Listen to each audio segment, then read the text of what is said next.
میرے محترم دوستوں اور بزرگوں، یہ بیان 27 دسمبر سن 1959 کو بنگے والی مسجد میں حضرت مولانا یوسف صاحب رحمۃ اللہ علیہ نے بیان فرمایا۔ اللہ کی حمد و ثنا بیان کرنے کے بعد حضرت نے فرمایا، میرے عزیزوں، آدم علیہ السلام سے لے کر آج تک جتنے بھی انسان اس دنیا میں آئے ہیں، سارے انسانوں نے دنیا میں محنت کی ہے، اور یہ بھی طے شدہ بات ہے کہ کوئی انسان ناکام ہونے کے لیے محنت نہیں کرتا۔ انسانیت کے ہر طبقے کے لوگ، چاہے امیر ہو یا غریب، عالم ہو یا جاہل، تاجر ہو یا کسان، یہ سب کامیاب ہونے کے لیے محنت کرتے ہیں۔ اب انسانوں کی محنت کا مقصد کیا ہے؟ آخر یہ محنت کیوں کرتے ہیں؟ تو انسانوں کی محنت کا مقصد ان کی اپنی ضرورتوں کا پورا ہونا ہے۔ کامیابی اور ناکامی کیا ہے؟ کہ انسانوں کی ضرورتوں کا پورا ہونا، یہ انسان اس کو کامیابی سمجھتا ہے، اور ضرورتوں کا پورا نہ ہونا یہ ناکامی ہے۔ مگر کامیابی کی چوٹی پر وہی پہنچے گا جو اصل کامیابی ہے، کہ دنیا کی بھی ضرورتیں پوری ہوں اور آخرت کی بھی ضرورتیں پوری ہوں۔ اس کامیابی کی چوٹی پر وہی پہنچے گا جس کی اپنی محنت اپنی مرضی پر نہ ہو کر حقیقت کے مطابق ہو۔ اس لیے محنت کرنے سے پہلے انسان کے لیے یہ ضروری ہے کہ یہ پتہ کرے کہ آخر محنت کیا کرنی ہے۔ اور دوسری بات یہ کہ صحیح محنت کیا ہے۔ اگر غلط ہو، صحیح کی تمیز نہیں ہوگی تو محنت تو یہ کرے گا، لیکن پھر غلط محنت کر بیٹھے گا۔ جو انسان اس بات کو نہ معلوم کرے کہ صحیح محنت کیا ہے اور غلط محنت کا کیا ہے، تو پھر اسے ناکامیوں کا سامنا کرنا پڑے گا۔ وہ حکومت ہو یا محکوم، امیر ہو یا فقیر، محنت کا طریقہ سب کے لیے ایک ہے۔ اس لیے اس کو معلوم کر کے اپنے آپ کو صحیح محنت پر ڈالو۔ اب پہلی بات یہ ہے کہ محنت کس کو کہتے ہیں؟ تو محنت کہتے ہیں خرچ انسانی کو۔ کیا مطلب ہے خرچ انسانی کا؟ خرچ انسانی کا مطلب انسان کے جسم کے اعضاء کا استعمال، انسان کے جسم کے اعضاء کا استعمال، اسے کہتے ہیں خرچ انسانی۔ کہ آنکھوں کا استعمال، کانوں کا استعمال، زبان کا استعمال، ہاتھ اور پیروں کا استعمال، عقل کا استعمال، کہ 24 گھنٹے انسان ان کا استعمال کر رہا ہے۔ یعنی انسان انہیں خرچ کر رہا ہے، اللہ سے ملی ہوئی نعمتوں کو خرچ کر رہا ہے۔ اگر اس نے اسے صحیح خرچ کیا تو کامیاب ہو جائے گا، اور اگر غلط خرچ کیا تو ناکام ہو جائے گا۔ اللہ تعالیٰ نے انسانوں کی کامیابی اور ناکامی کو اس کے اعضاء کے استعمال سے جوڑا ہے۔ اگر کسی کے پاس مال اور چیزیں نہ ہوں تب پر بھی اس کا استعمال رنگ لائے گا اور وہ سب کچھ پا لے گا۔ اور اگر کوئی چاند یا سورج پر جا کر رہنے لگے لیکن اس کے اعضاء کا استعمال غلط ہو تو سب کچھ کھو کر محرومی کا شکار ہوگا۔ یہ محنت کوئی محنت نہیں کہ ہم چیزوں کو اکٹھا کریں اور ہم حاکم بن کر رہیں یا محکوم بن کر رہیں، مالدار بن کر رہیں یا غریب رہیں، اس سے کوئی فرق نہیں پڑتا۔ چیزوں کی وجہ سے انسانیت کے ضابطے نہیں بدلتے کہ فقیر مالدار بن جائے یا مالدار فقیر، حاکم محکوم بن جائے یا محکوم حاکم، اس سے انسانی ضابطے ختم نہیں ہوتے۔ انسان جہاں ہو اور جس حال میں بھی ہو، انسانی ضابطے اس پر وہی لاگو ہوں گے۔ اگر مالدار کا معدہ خراب ہے تو وہ معدہ کھانا ہضم نہیں کرے گا، اسی طرح اگر فقیر کا ہاضمہ خراب ہوگا وہ بھی اس کو ہضم نہیں کر سکے گا۔ تو جس طرح جسمانی ضابطے سب کے لیے ایک ہیں، اسی طرح انسانی ضابطے بھی سب کے لیے ایک ہیں۔ پیغمبر ہو یا عام انسان، عالم ہو یا جاہل، امیر ہو یا فقیر، محنت کے ضابطے سب کے لیے ایک ہیں۔ اور ضابطہ یہ ہے کہ جس کا عمل خدا کو خوش کرے گا وہ دنیا میں بھی آرام پائے گا اور آخرت میں بھی آرام پائے گا، اور جس کا عمل خدا کو ناراض کرے گا اسے دونوں جگہ محرومی ہوگی۔ یہ ہے وہ ضابطۂ عمل جو سب کے لیے ایک ہے، عالم کے لیے بھی اور جاہل کے لیے بھی، قوموں کے لیے بھی، حکومتوں کے لیے بھی، امیروں کے لیے بھی، غریبوں کے لیے بھی۔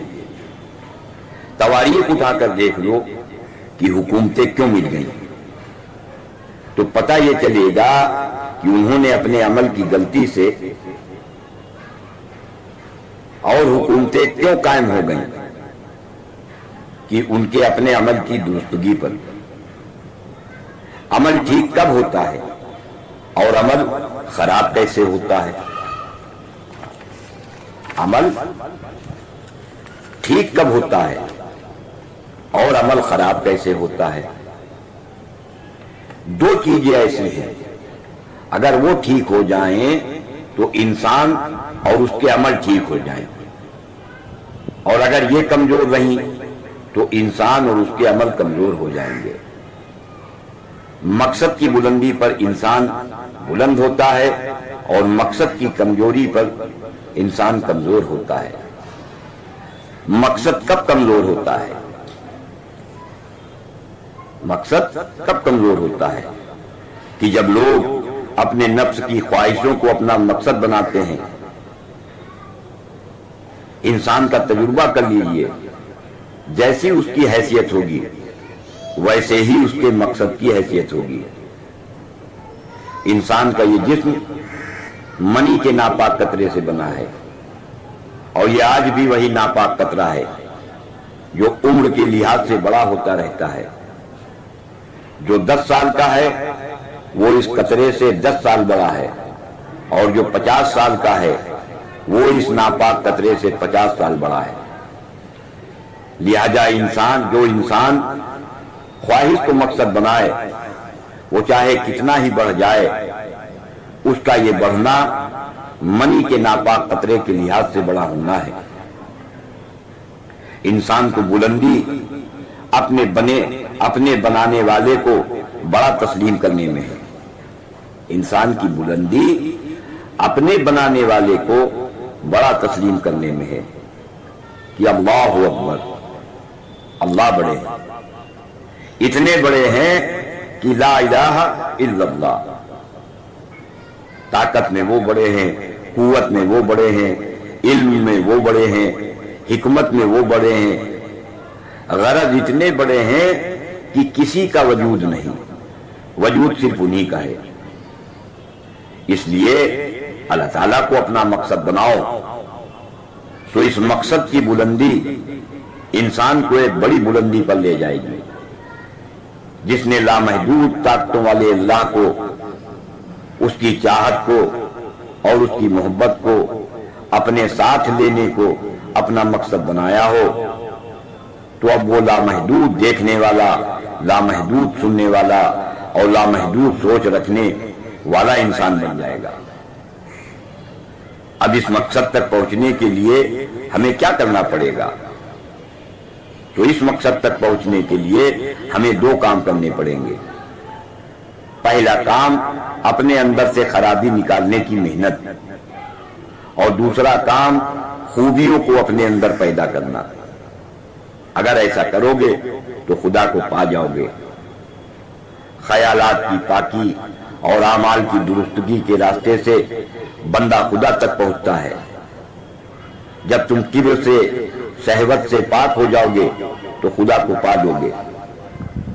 یہ کائناتی نظام پورا کا پورا انسان کے حوالے کر دیا جاتا ہے جب یہ دو کام کر لے۔ اللہ نے کتنی قسمیں کھا کر یہ بات کہی ہے، والشمس والضحاہا، سورہ شمس کی یہ آیتیں، یہی تزکیہ انسان کو اوپر لے جاتا ہے، یہی تزکیہ انسان کو اوپر لے جاتا ہے، ورنہ یہ پستی میں پڑا رہتا ہے۔ انسان کو پستی میں کیا چیز لے جاتی ہے؟ انسان کا اپنا وجود بنانا، یہی سے نیچا لے جاتا ہے، یہی سے پستی میں لے جاتا ہے۔ انسان کا اپنا وجود، اس کو بنانا ہی اپنے اوپر ظلم کرنا ہے، کہ چوری کرتا ہے، زنا کرتا ہے، آگ لگواتا ہے، قتل کرواتا ہے، لوگوں میں پھوٹ ڈلواتا ہے، یہ سب عمل خراب ہیں۔ تو جس نے اپنے وجود کو بنانا یعنی تقاضا انسانیہ کو پورا کرنا ہی اپنا مقصد بنایا ہو، وہ نیچے آ جاتا ہے۔ اپنا وجود ہی ہمیں علم والا، اخلاق والا اور انصاف والا نہیں بننے دیتا۔ اس لیے سب سے پہلا مقصد، اسے سمجھا جائے کہ سب سے پہلا مقصد کیا ہے، تو سب سے پہلا مقصد لا الہ الا اللہ، کہ نہ دولت مقصد ہے، نہ غربت مقصد ہے، نہ حکومت مقصد ہے، نہ راحت مقصد ہے۔ مقصد صرف اللہ کی منشا و مرضی پر چلنا ہے۔ عمل کی درستگی تک پہنچنے کا یہی راستہ ہے کہ اللہ کو اپنا مقصد بنا لو۔ خدا کی قسم، سارے نبیوں نے یہ بات بتلائی ہے کہ پوری دنیا کی مالیت خدا کے یہاں مچھر کے ایک پر کے برابر بھی حیثیت نہیں رکھتی۔ ہم اس میں سے نکلنے والی چیزوں کو کتنا ہی سجائیں، کتنا ہی بڑھائیں، انسان اس سے قیمتی نہیں بن سکتا۔ آپ اگر پاخانے کو سونے اور جواہرات کے برتن میں رکھ دو یا کچھ اور بھی کر لو تو یہ قیمتی نہیں بن سکتا، وہ پاخانہ ہی رہے گا۔ تم خدا کو مال سے ہرگز نہیں پا سکتے، چاہے تمہارا ایک پیر چاند پر ہو اور دوسرا سورج پر ہو، تب پر بھی تم خدا کو نہیں پا سکتے۔ خدا کو چیزوں کے راستے سے نہیں پایا جا سکتا۔ خدا تک پہنچنے کا راستہ یہ محمد صلی اللہ علیہ وسلم نے بتلایا ہے۔ حضور صلی اللہ علیہ وسلم نے جو کہا یا کیا ہے وہ عمل ساری کائنات سے زیادہ قیمتی ہے۔ اور حضور صلی اللہ علیہ وسلم نے سب سے پہلے لا الہ الا اللہ کہا ہے اور اس کے کہنے کو بتلایا ہے، پھر اس کے بعد عملوں کو صحیح کرایا کہ کھانے پینے کا، سونے جاگنے کا، کمانے اور خرچ کرنے کا مقصد وہ خدا کی ذات اور محمد صلی اللہ علیہ وسلم والے عمل ہوں۔ جب خواہش پوری ہو تو الحمدللہ، اور جب خواہش ٹوٹے تو اے اللہ، غرض 24 گھنٹے کا مقصد اللہ کی ذات اور راستہ محمد صلی اللہ علیہ وسلم والا، کہ لا الہ الا اللہ اور محمد رسول اللہ۔ انسانی زندگی کے نقشے میں اور شریعت والے راستے میں کیا فرق ہے، اسے سمجھنا پڑے گا۔ یہ غور کرنے کی بات ہے کہ کامیابی کا راستہ انسانی نقشوں میں ہے یا اللہ نے جو اللہ نے بتلائے ہیں، اللہ کے نبی نے بتلائے ہیں جو طریقے، اس میں ہے۔ اس لیے کہ ایک رنگ انسان کا ہے اور ایک رنگ اللہ کا ہے۔ انسان کا رنگ کیا ہے؟ انسان کا رنگ ہے لینا اور اللہ کا رنگ ہے دینا۔ لیکن آج حالات کیوں بگڑے ہیں؟ حالات بگڑنے کی وجہ یہ ہے کہ آج انسان رنگ انسانی پر زندگی گزار رہا ہے، جب انسان رنگ انسانی پر زندگی گزارتا ہے تو پھر نہ پوچھو کہ کیسا خون خرابہ ہوتا ہے، جس کی وجہ سے ایسی گڑبڑیاں پیدا ہوتی ہیں جس سے ساری دنیا مل کر نہیں روک پاتی۔ کہ اونچے درجے والا سوچتا ہے نیچے والے سے کیسے لیں، اور نیچے والا سوچتا ہے اوپر والوں سے کیسے لیں۔ حکومتیں سوچتی ہیں ہم عوام سے کیسے لیں، تاجروں سے کیسے لیں، اور مزدوروں سے کیسے لیں، جمع کیے ہوئے پانی سے کیسے لیں، اور پانی لے جانے والوں سے کیسے لیں، پانی میں مچھلی کا شکار کھیلنے والوں سے کیسے لیں۔ جب ماتحت بھی لینے پر آ جائے اور حاکم بھی لینے پر آ جائے تو ہر فرد سے ٹکراؤ پیدا ہوتا ہے، ہمدردی اور شرافت ختم ہو جاتی ہے۔ آج مالدار غریبوں سے لینے پر تلے ہوئے ہیں اور غریب مالداروں سے لینے پر تلے ہوئے ہیں۔ شوہر سوچتا ہے بیوی سے کیسے لوں، اور بیوی سوچتی ہے بیٹے سے کیسے لوں۔ یہ عداوت اور خون بہانے کا راستہ ہے، دلوں کا پھٹنا اسی وجہ سے ہے۔ اب اللہ والا راستہ کیا ہے؟ کہ اللہ کا راستہ دینے والا راستہ ہے، کہ تو لینے والا اور میں دینے والا، مجھ سے لے اور انسانوں کو دے۔ مگر اس راستے پر چلنے کے لیے آج کوئی تیار نہیں۔ اگر کچھ ایسے ہیں بھی تو زیادہ لے کر تھوڑا دینے کو تیار ہے، کہ لینے کا مزاج ہے، دینے کا نہیں۔ اس کو اصطلاح میں تجارت کہتے ہیں۔ انسان تو فقیر ہے، کروڑپتی بھی فقیر ہے اور غریب بھی فقیر ہے۔ واللہ غنی انتم الفقراء، اللہ تو صرف دیتے ہیں، تم کم دو گے پر وہ تمہیں زیادہ دے گا۔ اگر تم نے کسی بھوکے کو کھانا کھلا دیا، روتے کے آنسو پوچھ دیا، تو وہ تمہیں اس زمین سے زیادہ بڑی جنت دے گا۔ اللہ سے لے کر مخلوق کو دینے والے بنو، لینے کا تعلق خالق سے جوڑو اور دینے کا تعلق مخلوق سے جوڑو۔ حاکم محکوم کو نفع پہنچائے، ان سے لینے کا ارادہ نہ کرے۔ امیر غریب کو اور طاقتور کمزور کو نفع پہنچائے، ان سے لینے کی نہ سوچے۔ یہ طریقہ اللہ نے تمہیں بہت کچھ دینے کے لیے محمد صلی اللہ علیہ وسلم کے ذریعے سے بھیجا ہے۔ اللہ تمہارے دینے کی بنیاد پر اپنی ساری نعمتیں عطا فرمائیں گے۔ مخلوق کو دینے کا نام اخلاق ہے اور خالق سے لینے کا نام عبادت ہے۔ لینے کا مرکز الگ ہے اور دینے کا مرکز الگ ہے۔ اللہ کو ہم کچھ نہیں دے سکتے، خدا کو کوئی کیا دے گا؟ اگر سب اس کی پاکی بیان کریں تو اس کی شان میں کیا زیادتی ہو جائے گی۔ تسبیح و سجدہ تو اس سے لینے کے طریقے ہیں۔ تم سب کو نفع پہنچانے کے لیے، کمزور کو، طاقتور کو، امیر کو، غریب کو، قوموں کو اور ملکوں کو اگر تم دو تو اسے اخلاق کہتے ہیں۔ اللہ سے لینے کے لیے مخلوق کو دینا۔ اگر کسی کو اس لیے ایک روٹی کھلائی کہ کل کو وہ ہمیں 8 روٹی کھلائے گا تو تم نے اپنی لٹیا ڈبو دی، کیونکہ اس خیال پر اللہ تمہیں کچھ نہ دیں گے۔ تم اگر دینے والے بن جاؤ تو خدا دشمن کے دلوں میں بھی تمہاری محبت پیدا کر دیں گے۔ عرب والوں نے اپنے کو اللہ کے راستے پر موڑ دیا تو اللہ نے ان کے دلوں کو جوڑ دیا۔ اس کائنات کی حقیقت کیا ہے؟ یہ کائنات خدا کی مخلوق ہے، اس کی اپنی کوئی چیز نہیں، یہ خود خدا کے خزانے سے فائدہ اٹھاتی ہے، اس لیے یہ خود کسی کو کچھ نہیں دے سکتی، نہ یہ کسی کو نفع پہنچا سکتی ہے اور نہ کسی کو نقصان۔ سورج میں روشنی اس کی اپنی نہیں ہے، روشنی خدا کے خزانے میں ہے، سورج اس خزانے سے فائدہ اٹھاتا ہے۔ خدا کیا ہے؟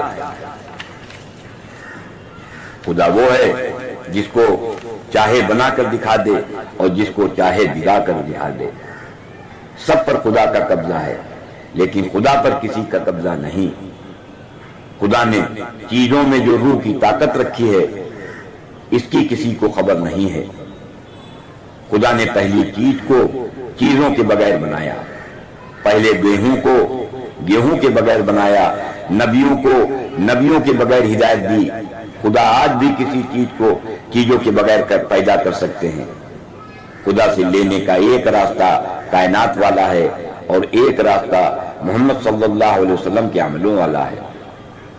کائنات خدا کے خزانے سے اپنی حیثیت کے مطابق لیتی ہے اور محمد صلی اللہ علیہ وسلم کے عمل اپنی شان کے مطابق لیتے ہیں، ایک ایک عمل پر بے انتہا لیتے ہیں۔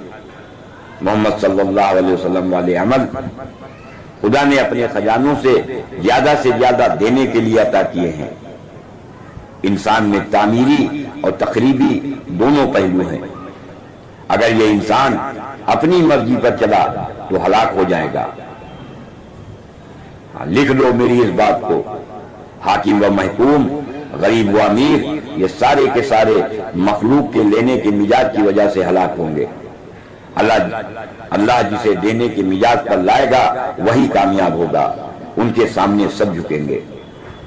کائنات میں کچھ نہیں، خدا کے خزانے میں سب کچھ ہے، اور محمد صلی اللہ علیہ وسلم والے عمل خدا کے خزانوں سے بے انتہا لینے والے ہیں۔